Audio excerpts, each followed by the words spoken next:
crois qu'il y a une raison. Orange a fait très tôt le pari de l'Afrique. À une époque où d'aucuns hésitaient, nous avons très clairement défini une stratégie au terme duquel Orange, en tant qu'opérateur, est présent dans 2 grandes zones du monde, l'Europe, avec la place particulière de la France, et puis l'Afrique. Donc c'est vrai que très vite, nous y avons investi. C'est vrai aussi qu'une vingtaine d'années après les premiers investissements, on constate chez nos compétiteurs que certains, j'allais dire, sont tentés de réfléchir à leur présence en Afrique. Ce n'est pas notre cas. Nous, notre conviction absolue, c'est que l'Afrique progresse, l'Afrique va se transformer d'un point de vue numérique, et nous souhaitons être désormais le partenaire de la transformation digitale de l'Afrique. Nous avons été le partenaire du développement du mobile en Afrique, avec l'explosion extraordinaire du mobile. Nous entendons être demain les partenaires de la transformation digitale de l'Afrique, et c'est pour ça que, comme vous l'avez dit, nous investissons en Afrique.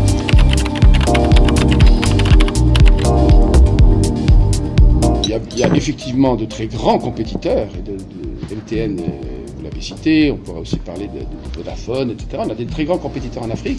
Ce n'est pas en termes de rang et de classement, vous savez, de par notre histoire, de par la géographie, les uns et les autres ont un certain nombre de positions, mais par contre c'est vrai que nous, notre objectif c'est de nous développer, de continuer à croître, parce qu'on croit en ce continent et on croit surtout à l'immense besoin des populations et des entreprises d'Afrique, là où nous sommes présents, de partenaires tels qu'Orange.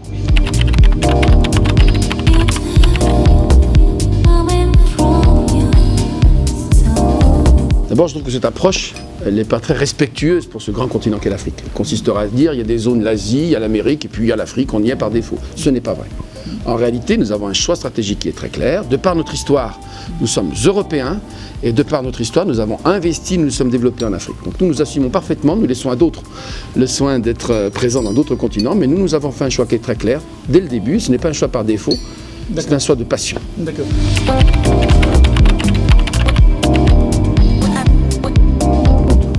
Où un opérateur intervient, il y a des discussions avec évidemment le régulateur. On est dans une matière très complexe, on utilise des fréquences qui sont des biens publics, donc il y a forcément des négociations exigeantes, difficiles dans tous les pays du monde, et c'est normal et c'est heureux pour les populations qu'elles soient aussi exigeantes ici en Afrique.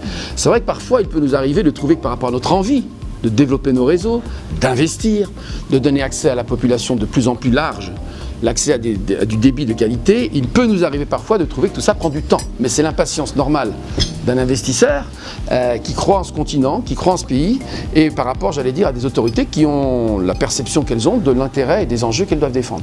Donc tout ça est normal, parfois c'est plus difficile, parfois ça donne lieu à des tensions. Il y a, grâce au ciel, dans beaucoup de pays, des accords qui sont finalement trouvés.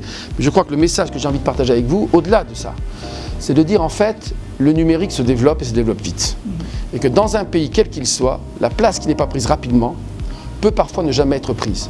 Donc il faut aussi être conscient que par rapport à une internationalisation des relations et des échanges avec le e-commerce, etc., les autorités doivent veiller à ce que le rythme de la décision publique soit bien à la hauteur des enjeux du développement. Sans ça, sans qu'elle l'ait voulu, leur pays peut se trouver parfois décalé par rapport à d'autres qui auraient pris les bons virages et qui auraient décidé plus vite. Donc c'est vrai que c'est un enjeu important que d'arriver à avoir le bon rythme. Le bon rythme, c'est de faire très sérieusement son travail. Il faut que les autorités réglementaires fassent très sérieusement le travail, mais c'est aussi le faire dans des conditions d'efficacité. Ça vaut pour le Cameroun ?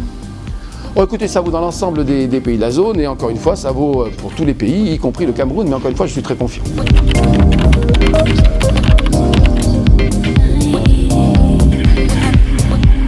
Apparemment, effectivement, un peu incompatible. Pourquoi est-ce qu'un dirigeant d'un grand opérateur pose la question d'un bon usage des outils? En réalité, il n'y a pas de contradiction.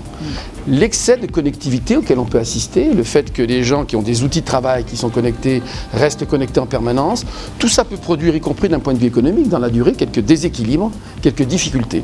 Et donc le rôle d'un dirigeant, d'un grand groupe, est de dire à la fois c'est formidable le développement du digital et du numérique, ça offre de la souplesse, des opportunités nouvelles considérables, et puis en même temps, comme toute transformation profonde et nouvelle, il y a des risques. Et ces risques, il faut les anticiper. L'un des risques, c'est de permettre aux travailleurs de pouvoir se reposer, de ne pas être en permanence connecté avec son entreprise, parce qu'on le sait bien, le travail est important, l'engagement professionnel est important, mais il faut aussi de temps en temps savoir récupérer. Ça vaut pour l'Afrique également ? Ça vaut pour tous les continents du monde, bien sûr.